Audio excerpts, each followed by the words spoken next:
Hello everyone, good morning, welcome back to Parcham. आज हम discuss कर रहे हैं 24 जनवरी के इम्पॉर्टेंट करेंट अफेयर्स। लेकिन सबसे पहले आज हम दो इम्पॉर्टेंट डेज के ऊपर चर्चा करने वाले हैं। उन दोनों दिनों के बारे में बात करेंगे, उसके बाद बाकी करेंट अफेयर्स को डिस्कस करेंगे। ठीक है, वीडियो को लास्ट तक देखना है। लास्ट में कुछ रिवीजन क्वेश्चन और क्वेश्चन ऑफ द डे है, जिसका आंसर आप हमें कमेंट में दीजिएगा। इसके अलावा अगर आज की क्लास का पीडीएफ आपको चाहिए है तो परचम का टेलीग्राम ज्वाइन कर लेंगे और टेलीग्राम से आप करंट अफेयर्स का पीडीएफ ले सकते हैं। ओके।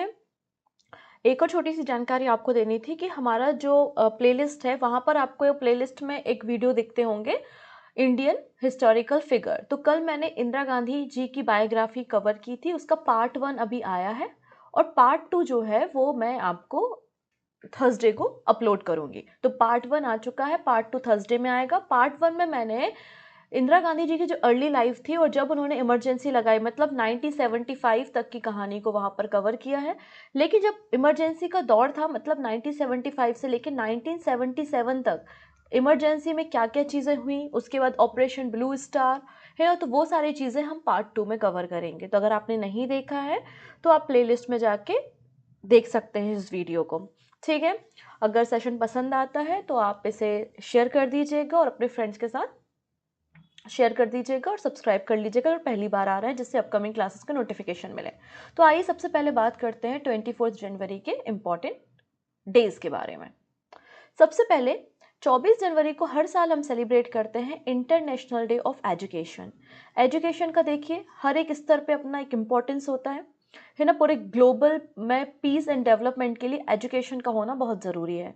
ठीक है, तो लोगों को एजुकेशन का महत्व बताने के लिए, उसकी इम्पोर्टेंस बताने के लिए यूनेस्को के द्वारा यूनाइटेड नेशन जनरल असेंबली के द्वारा 2018 में एक रेजोल्यूशन पास किया गया था और उसके बाद डिसाइड किया गया कि 24 जनवरी को हर साल हम international day of education celebrate करेंगे।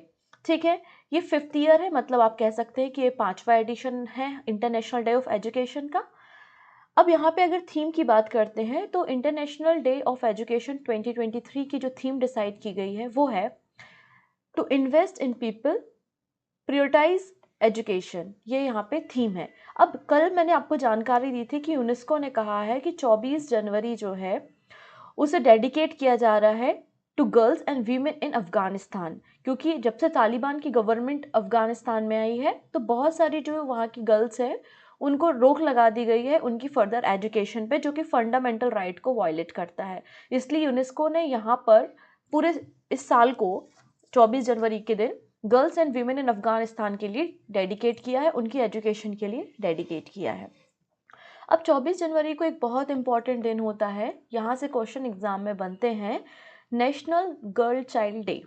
ठीक है, हर साल 24 जनवरी को नेशनल गर्ल चाइल्ड डे मनाया जाता है। क्यों? एक तो जेंडर इक्वलिटी पे ध्यान देना है।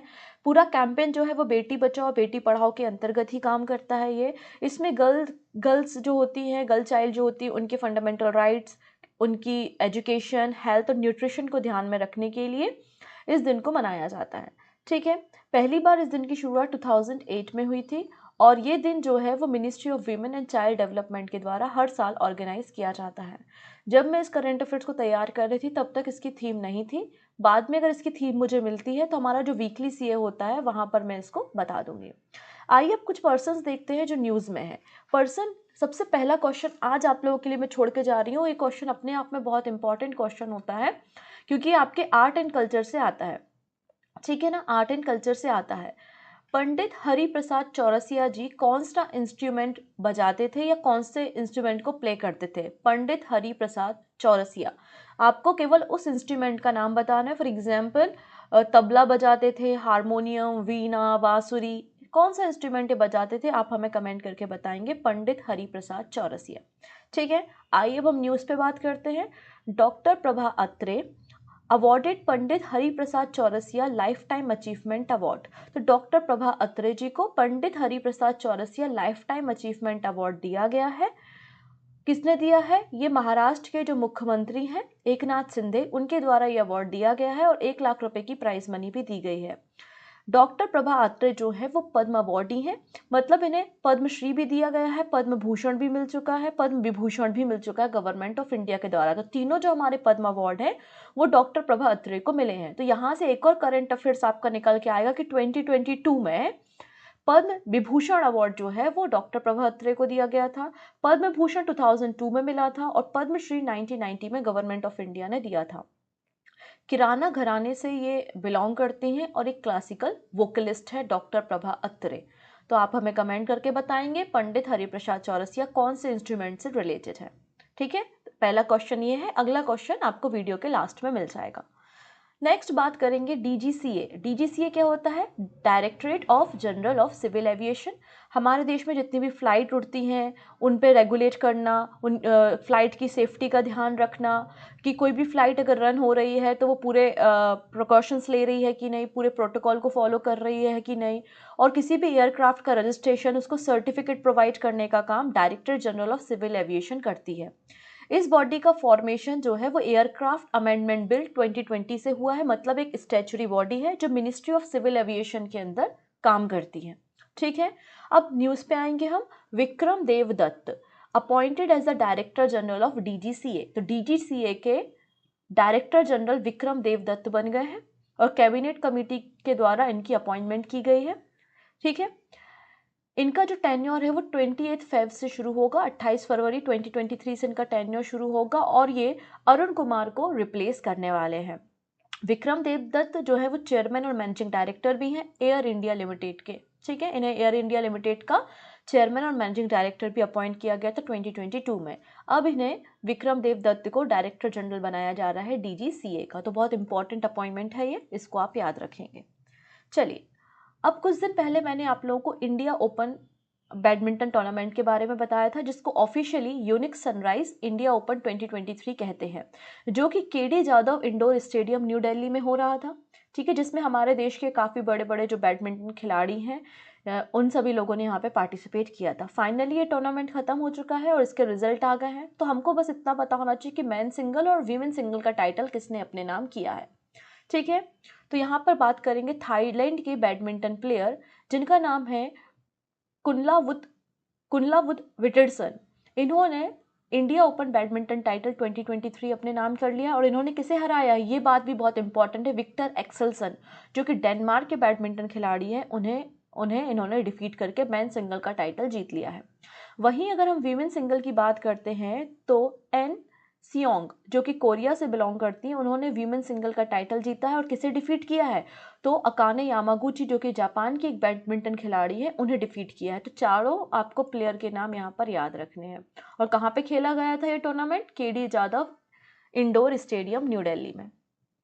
चलिए, अगले हम साउथ अफ्रीका के क्रिकेटर के बारे में बात करते हैं जो कि एक ऑलराउंडर क्रिकेटर है और इन्होंने रिसेंटली सारे के सारे फॉर्मेट, मतलब ओडीआई, टेस्ट, T20, इंटरनेशनल, सारे फॉर्मेट से रिटायरमेंट अनाउंस कर दिया है और उनका नाम है हाशिम अमला। हाशिम अमला announce retirement from all form of the cricket. अच्छा, मैं एक बात बताती हूँ, 2019 में इन्होंने इंटरनेशनल क्रिकेट से रिटायरमेंट लिया था। ठीक है, अब इन्होंने बाकी जो सारे फॉर्मेट्स होते हैं उससे रिटायरमेंट की घोषणा कर दी है। ठीक है, हाशिम अमला साउथ अफ्रीका के क्रिकेटर हैं and the second highest test runner scorer है साउथ अफ्रीका के, और ये साउथ अफ्रीका के पहले और ओनली यहाँ पे बैट्समैन है जिन्होंने ट्रिपल सेंचुरी टेस्ट क्रिकेट में बनाई है। अब रिसेंटली 3 और इम्पॉर्टेंट रिटायरमेंट हुई है जो मैंने आपको डिस्कस भी की थी। कौन कौन है? ह्यूगो लॉरिस जो कि इंटरनेशनल फुटबॉल खिलाड़ी हैं फ्रांस के, इन्होंने रिटायरमेंट लिया था। फिर है ग्रेथ बेल, ये भी फुटबॉलर है बेल्स के, इन्होंने भी रिटायरमेंट लिया है। और हमारे देश की सानिया मिर्ज़ा, इन्होंने भी रिटायरमेंट लिया है, ये और टेनिस खिलाड़ी हैं। तो ये कुछ रिसेंट में हुए रिटायर्ड प्लेयर से इनके बारे में भी आपको पता होना चाहिए। चलिए, अब मैं आपको 3 एक्सरसाइज के बारे में, 3 डिफेंस की एक्सरसाइज के बारे में बताने वाली। ठीक है, सबसे पहली बात करते हैं एमफेक्स 2023 एमफेक्स एक्सरसाइज जो कि आंध्र प्रदेश में कंडक्ट हो रही है। और इस एक्सरसाइज को इंडियन नेवी, इंडियन आर्मी और इंडियन एयरफोर्स तीनों मिलकर कंडक्ट करा रहे हैं। आर्मी भी है, एयरफोर्स भी है और आपको नेवी भी देखने को मिलेगी। तो तीनों फोर्सेस मिलकर यहाँ पर एक्सरसाइज कंडक्ट करा रही हैं। इंडियन नेवी बेसिकली यहाँ पे हेड है। So Indian navy conduct AMPHEX 2023 mega exercise in Andhra Pradesh. कहाँ पर? 6 दिन की चलने वाली तीनों सर्विसेज के बीच की ये मेगा एक्सरसाइज है जो कि 17 जनवरी से लेकर 22 जनवरी तक कंप्लीट हुई है, जिसमें तीनों सेनाओं ने पार्टिसिपेट किया। क्यों किया गया एक्सरसाइज? क्योंकि इंडियन ओशियन में लगातार चाइना की मिलिट्री पावर इंक्रीज हो रही है, तो उसको काउंटर करने के लिए हमारी तीनों सेनाओं ने मिलकर एमफेक्स 2023 एक्सरसाइज की है आंध्र प्रदेश में। ठीक है, अगर हम तीनों सेनाओं के चीफ के बारे में बात करते हैं तो आर्मी चीफ है Manoj Pandey ji, chief of air staff कौन है, वी.आर. चौधरी है, और नेवी चीफ कौन है, आर. हरि कुमार है। लेकिन तीनों जो सेनाएं होती हैं उन सब के ऊपर अगर हम बात करते हैं तो एक CDS का नया पद हमने बनाया है, और अभी हमारे देश के जो सेकेंड नंबर के CDS है वो है लेफ्टिनेंट जनरल अनिल चौहान, क्योंकि पहले नंबर के CDS विपिन रावत जी थे जिनका हेलीकॉप्टर क्रैश में निधन हो गया था। ठीक है, नेक्स्ट बात करते हैं ओप्स अलर्ट। अब देखिएगा 26 जनवरी आ रहा है, रिपब्लिक डे आ रहा है, और ऐसा सरकार का कहना है, डिफेंस एजेंसीज का कहना है कि थ्रेट मिल रहे हैं। 26 जनवरी की जो परेड है उसके लिए अलर्ट इशू किए गए हैं। तो यहाँ पर जो हमारी बॉर्डर है, स्पेशली जो पाकिस्तान के साथ बॉर्डर है, वहाँ पर BSF होती है, बॉर्डर सिक्योरिटी फोर्स, और उनके द्वारा यहाँ पे ओप्स अलर्ट एक्सरसाइज शुरू की गई है। कहाँ पर? इंडिया पाकिस्तान की border, Kutch district of Gujarat में और फिर राजस्थान में। ठीक है, ये एक्सरसाइज जो है वो 28 जनवरी तक चलने वाली है। कहाँ, कब तक? 21 जनवरी से लेकर 28 जनवरी तक ये एक्सरसाइज चलने वाली है। अगली एक्सरसाइज है प्रलय। ठीक है, इंडियन एयरफोर्स कंडक्ट करा रहा है एक्सरसाइज प्रलय, और ये चाइना बॉर्डर के पास में एक्सरसाइज कंडक्ट हो रही है नॉर्थ ईस्ट के रीजन में, क्योंकि आपने देखा है नॉर्थ ईस्टर्न रीजन में अरुणाचल प्रदेश का जो एरिया है वहाँ पर चाइना अंदर की तरफ आ रहा है और चाइना की एक्टिविटी वहाँ पर बढ़ते जा रही है। तो उसे ही काउंटर करने के लिए इंडियन एयरफोर्स के द्वारा एक्सरसाइज प्रलय कंडक्ट कराई जा रही है।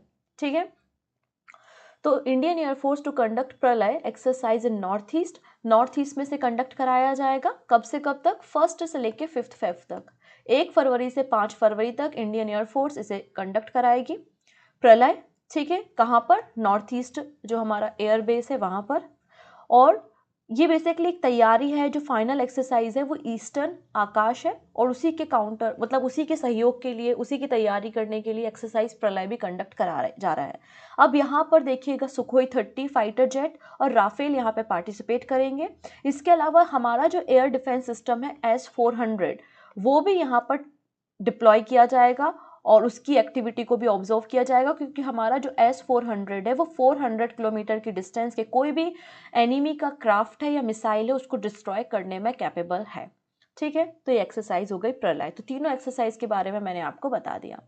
आइए अब बात कर लेते हैं ढाका इंटरनेशनल फिल्म फेस्टिवल के बारे में। अब ढाका इंटरनेशनल फिल्म फेस्टिवल है तो ढाका में आयोजित किया गया होगा। ये कहाँ पर? बांग्लादेश में। कौन सा एडिशन था? 21st एडिशन था।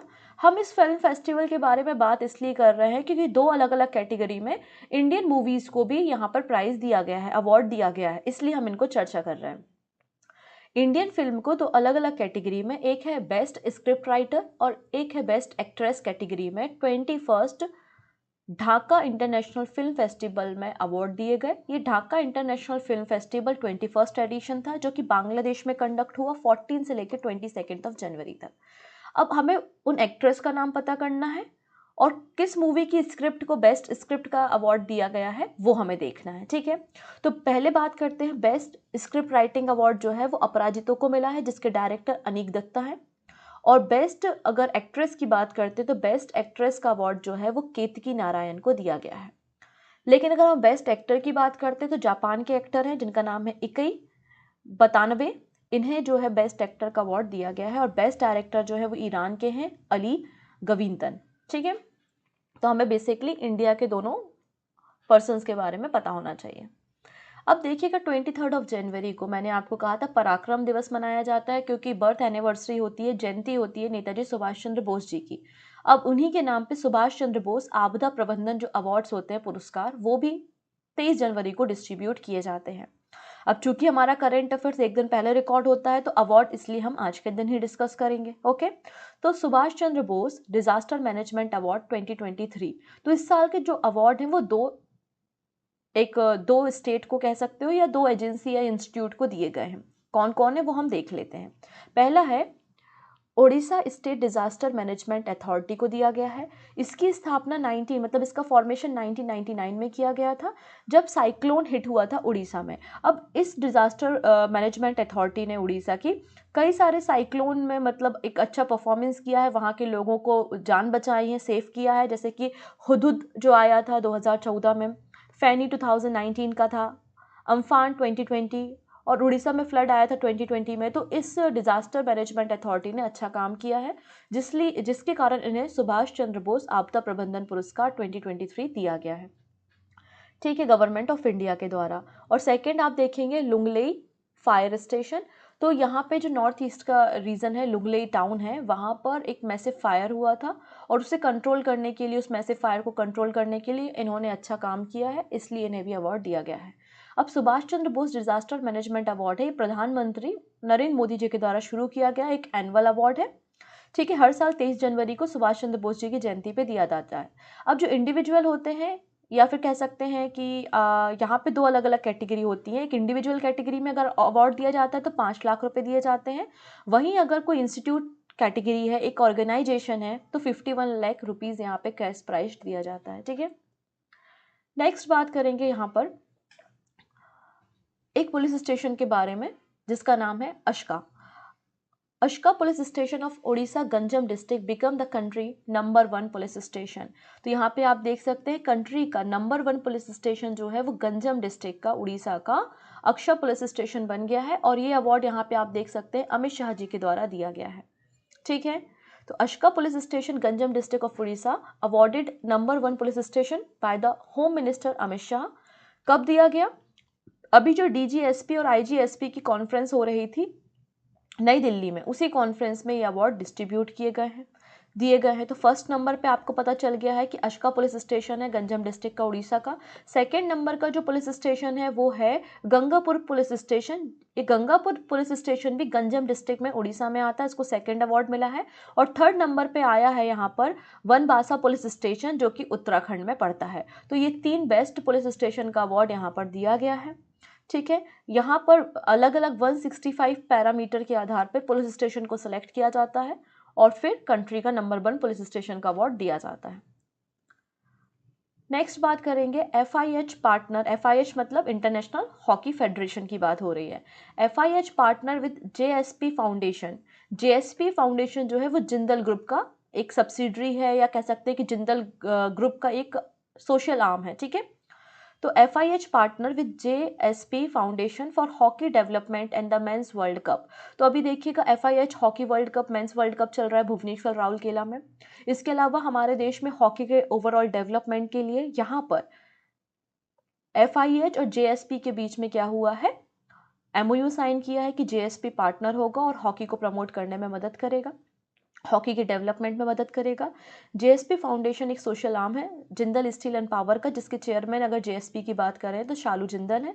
और president of international hockey federation कौन है? FIH के प्रेसिडेंट जो है वो तैयब इकराम है, ओके। नेक्स्ट बात करते हैं ECI, election commission of India. Article अगर आप 324 में जाएंगे तो आपको इलेक्शन कमीशन की सारी जानकारी वहां से मिल जाएगी। तो election commission of India hosted second international conference in new Delhi. तो इलेक्शन कमीशन ऑफ इंडिया के द्वारा सेकेंड नंबर की इंटरनेशनल कॉन्फ्रेंस कंडक्ट की गई न्यू दिल्ली में। कब से कब तक? 23 से लेकर 24 जनवरी तक, ठीक है। अब इसकी थीम क्या थी? Use of technology and election integrity. Use of technology and election integrity, ये 2 दिन की आपकी कॉन्फ्रेंस थी और जिसको इनॉग्रेट जो है वो हमारे chief election commissioner Rajiv Kumar ji के द्वारा किया गया।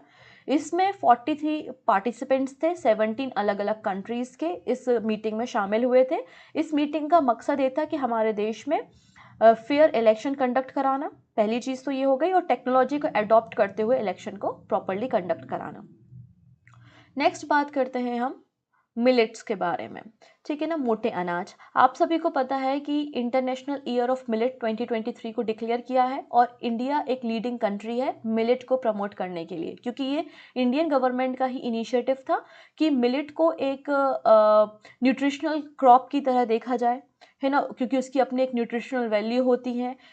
और ये खरीफ की क्रॉप तो है, साथ ही साथ अगर जहाँ जिन एरिया में सूखा की समस्या है या पानी कम होता है तो बहुत कम पानी की रिक्वायरमेंट होती है इनके प्रोडक्शन के लिए, मोटे अनाजों के लिए, ठीक है। तो यहाँ पर देखेंगे मिलेट एंड ऑर्गेनिक 2023, यहाँ पर कॉन्फ्रेंस कंडक्ट कराई जा रही है बेंगलुरु में, इंटरनेशनल ट्रेड फेयर, ठीक है, on millet and organic product held in Bengaluru. तो बाजरा और जैविक उत्पादों पर अंतर्राष्ट्रीय व्यापार मेला बेंगलुरु में आयोजित किया जा रहा है 20 जनवरी को, ठीक है। ये 3 दिन का फेयर है जो कि डिपार्टमेंट ऑफ एग्रीकल्चर और कर्नाटका गवर्नमेंट की मदद से तैयार किया जा रहा है, जिसमें कई सारे स्टॉल्स लगाए जाएंगे और मिलेट को और ऑर्गेनिक फूड को प्रमोट करने का काम किया जाएगा, क्योंकि यहाँ पे हम ये बताना चाहते हैं कि मिलेट के ज़रिए भी, मोटे अनाजों के ज़रिए भी किसानों को अच्छी खासी इनकम हो सकती है, साथ ही साथ इसकी न्यूट्रिशनल वैल्यू होती है। ठीक है, इसमें काफ़ी ज़्यादा फाइबर होते हैं, ये सारी चीज़ों को बताने के लिए। अगर हम बात करते हैं India as a global hub for millet, तो खरीफ की क्रॉप है, जैसा कि मैंने कहा था, इसके लिए लेस वाटर की ज़रूरत होती है और लेस एग्रीकल्चर इनपुट की रिक्वायरमेंट होती है, तो इससे फार्मर्स की इनकम बढ़ाई जा सकती है। 2020 में हमारे देश में जो मिलेट का प्रोडक्शन था वो 30.46 मिलियन मेट्रिक टन था, जो कि पूरे वर्ल्ड का 41% आप कह सकते हैं टोटल मिलेट प्रोडक्शन हमने किया था। ठीक है, अब यहाँ पे गवर्नमेंट ऑफ कर्नाटका जो है वो पायोनियर है, मतलब सबसे आगे है प्रमोशन में मिलेट के, इसलिए जितनी भी कॉन्फ्रेंस मिलेट को प्रमोट करने के लिए होती हैं वो जनरली आपको कर्नाटका बेंगलुरु में ही देखने को मिलेंगी। जैसे कि पहली मिलेट की जो कॉन्फ्रेंस या ऑर्गेनिक फेयर हुआ था, मिलेट एंड ऑर्गेनिक फेयर, वो 2017 में हुआ था, सेकेंड नंबर का 2018 में, थर्ड नंबर का 2019 में, और ये सभी बेंगलुरु में ही कंडक्ट कराए गए थे। इस इनफैक्ट जो कर्नाटका हमारा जो पीडीएस सिस्टम होता है ना, पब्लिक डिस्ट्रीब्यूशन सिस्टम, जिसमें फ्री ऑफ कॉस्ट अनाज डिस्ट्रीब्यूट किए जाते हैं, ग्रेन को बांटा जाता है, तो कर्नाटका गवर्नमेंट जो है वो मिलेट ग्रेन को पीडीएस सिस्टम में शामिल करती है और उसको बांटती है। ठीक है, नेक्स्ट बात करते हैं हिमाचल प्रदेश से। Himachal Pradesh target to be first green energy state by the 2025। Himachal Pradesh के मुख्यमंत्री हैं सुखबिंदर सिंह सुक्खू। इन्होंने कहा है कि हम रिन्यूएबल एनर्जी पे काम कर रहे हैं और 2025 तक, 2025 तक हिमाचल प्रदेश हमारे देश का पहला स्टेट बन जाएगा ग्रीन एनर्जी स्टेट, मतलब जहाँ पे पूरी काम काज इलेक्ट्रिसिटी जो है वो रिन्यूएबल एनर्जी पे डिपेंड होगी। इसलिए यहाँ पे 2023-24 में हमने 500 मेगावाट के सोलर प्रोजेक्ट में इन्वेस्टमेंट करने का सोचा है और अपनी रिन्यूएबल एनर्जी कैपेसिटी को बढ़ाने की बात की है। इनफैक्ट इन्होंने कहा है कि अगर कोई हाउस होल्ड में, कोई घर में भी अगर सोलर प्लांट्स वगैरह लगाते हैं, सोलर पैनल लगाते हैं, है ना, तो उसको हिम ऊर्जा के अंतर्गत हम सब्सिडी देंगे, हम गवर्नमेंट उसमें अपना शेयर देगी। ठीक है, नेक्स्ट बात करते हैं ई बाय रिपोर्ट के बारे में। ठीक है, India to become $26 trillion economy by 2047। तो भारत की जो इकोनॉमी है वो 2047 तक $26 ट्रिलियन की हो जाएगी और 2047 में हम 100 ईयर्स ऑफ इंडिपेंडेंस भी सेलिब्रेट कर रहे होंगे, ऐसा हमको ई बाय की रिपोर्ट से पता चलता है। इस रिपोर्ट में ये भी कहा है कि आने वाले समय में भारत की जो पर कैपिटा इनकम है वो इंक्रीज हो जाएगी और $15,000 को क्रॉस कर देगी, जो कि टॉप डेवलप्ड इकोनॉमी जो होती हैं वहाँ के लोगों की ये पर कैपिटा इनकम होती है। इसके अलावा इस रिपोर्ट में कहा है कि ऐसा नहीं है कि भारत की जो ग्रोथ है वो एकदम शार्प होगी, नहीं, एकदम मॉडरेट रेट से लगभग 6% के हिसाब से, पर एनम के हिसाब से हमारी जीडीपी ग्रोथ स्टेडी रहेगी, लेकिन उस स्टेडी रेट के बाद भी भारत जो है वो 2047 तक $26 ट्रिलियन की इकोनॉमी को अचीव कर लेगा, जो कि अपने आप में एक बहुत बड़ा टारगेट है। और भारत की जो पर कैपिटा इनकम है वो 2047 तक 6 टाइम हो जाएगी प्रेजेंट की आपकी पर कैपिटा इनकम से। ठीक है, इसके अलावा इस रिपोर्ट में ये भी बात की गई है कि भारत को किन सेक्टर्स में और ज़्यादा अटेंशन देने की ज़रूरत है। ठीक है, तो यहाँ पे भारत के लिए बताया गया, according to the report certain factor have contributed to bring India to position high and sustainable growth. कुछ ऐसे सेक्टर इन्होंने बताए हैं जिसमें भारत को और ध्यान देना चाहिए, जिससे हम सस्टेनेबल ग्रोथ कर सकें और अपने टारगेट को अचीव कर सकें, और अभी तक जितना टारगेट अचीव किया है तो इन सब पैरामीटर के आधार पे ही हमने किया है। कौन कौन से एरिया हैं? Social inclusion, financial inclusion, physical and digital infrastructure. तो भारत ने देखिएगा digital make in India project को लेकर आया, भारत कंट्री में जो है वो डिजिटल इंफ्रास्ट्रक्चर डेवलपमेंट करने पे गवर्नमेंट ध्यान दे रही है, गवर्नमेंट ई गवर्नेंस पे ध्यान दे रही है, डिजिटल पेमेंट इकोसिस्टम बना रही है, और हमारे देश में अगर इंटरनेट यूजर्स देखें तो बहुत अधिक मात्रा में है, टेलीकॉम यूजर भी 1.2 बिलियन हमारे देश में है। फोकस एरिया कौन सा रहेगा गवर्नमेंट का? तो macro economy, more energy independent, renewable energy पे हमने काफ़ी काम किया है, ग्रीन एनर्जी पे हमने काफ़ी काम किया है, ईज ऑफ डूइंग बिजनेस के लिए हमने पॉलिसीज़ बनाई हैं जिससे ईजी तरीके से इन्वेस्टमेंट को बढ़ाया जा सके, दूसरे देशों के लोग आके यहाँ पे इन्वेस्ट करें, कंपनी सेटअप करें, तो हमने ईज ऑफ डूइंग बिजनेस पे भी ध्यान दिया है, और ऑब्वियसली पावर सेक्टर पे तो हमने ध्यान दिया ही है। अभी जो ईवाई रिपोर्ट है वो 2011 से लॉन्च की जाती है, EY global assurance inside hub के द्वारा। ठीक है, नेक्स्ट बात करते हैं भारत की जनसंख्या। Oh my god, so Bharat की जनसंख्या चाइना को क्रॉस कर रही है। So India surpasses China to become most populous country in the world. तो इंडिया की जो जनसंख्या है वो चाइना को क्रॉस कर रही है और भारत जो है वो दुनिया की सबसे ज़्यादा जनसंख्या वाला देश बनने जा रहा है।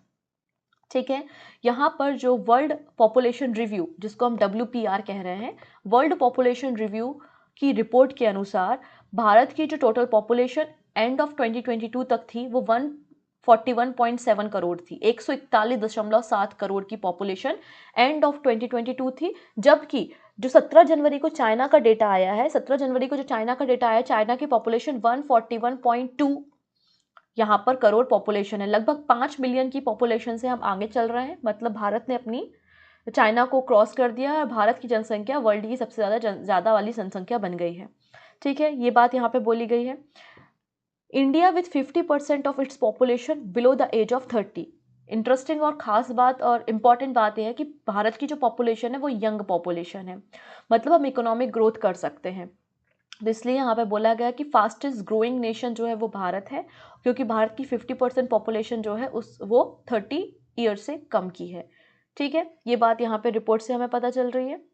ओके, 2050 में देखो इन्होंने कहा है कि 165.9 करोड़ की जनसंख्या हमारी हो जाएगी, 165.9 करोड़ की पॉपुलेशन हो जाएगी। इसके अलावा अगर हम बात करते हैं, इस रिपोर्ट में कुछ और फैक्टर्स पे ध्यान दिया गया।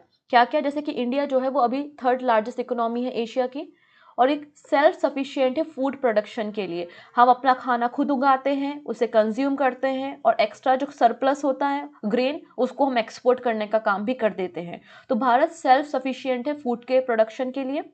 भारत की रैंकिंग 2nd नंबर पे है राइस, व्हीट और शुगर के प्रोडक्शन में, और शुगर का सबसे ज़्यादा कंजप्शन जो है वो भारत में होता है।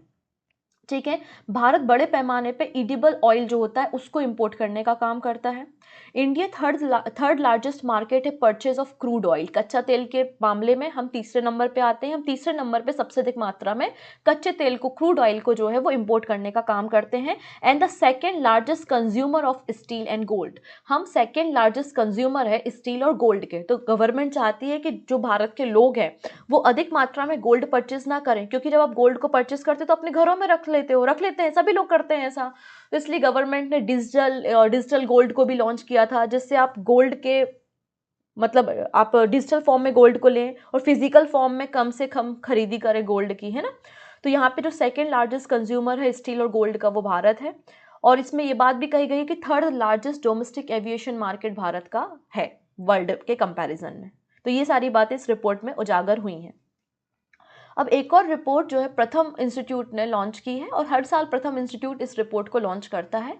Annual status of education report, असर, ASER, annual status of education report यहाँ पे पब्लिश की गई है प्रथम इंस्टीट्यूट के द्वारा, जो कि 17th एडिशन है। Recently the 17th annual education report release by the NGO प्रथम, जहाँ पर इम्पैक्ट क्या हुआ है एजुकेशन सेक्टर में ड्यूरिंग द पैंडेमिक, ये बात यहाँ पे बताई गई है। 2018 में इनकी रिपोर्ट आई थी, लेकिन उसके बाद कोविड आ गया, तो 19 में 2021 में उतनी अच्छे से सर्वे नहीं हुआ। तो 2018 के बाद ये बहुत बड़ा सर्वे यहाँ पर किया गया।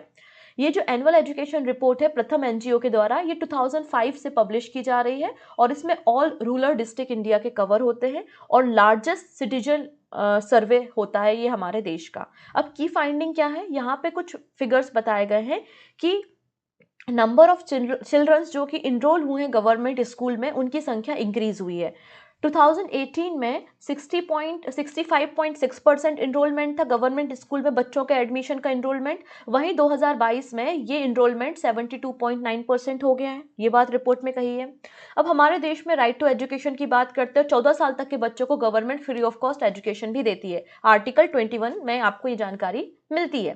ठीक है, यहाँ पे बोला गया है कि ओवरऑल इनरोलमेंट जो एज ग्रुप 6 to 12 ईयर में हुआ है वो भी इंक्रीज हुआ है।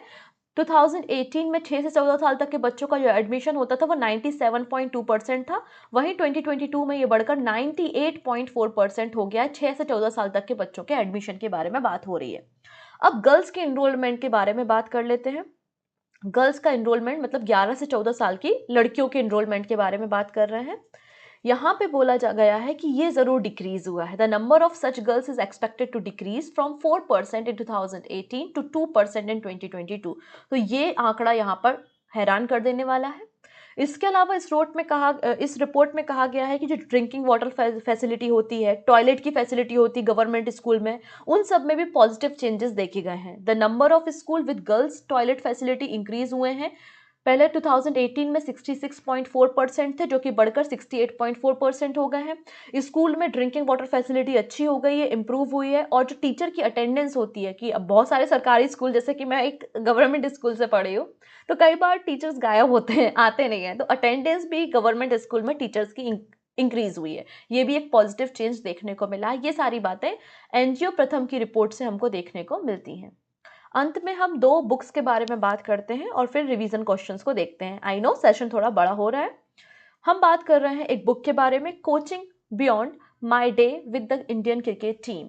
इस बुक के ऑथर कौन है? Who has the writer the book written the book coaching beyond my days with the Indian cricket team? तो इस बुक को लिखा है आर कौशिक और आर श्रीधर ने। किसने लिखा है?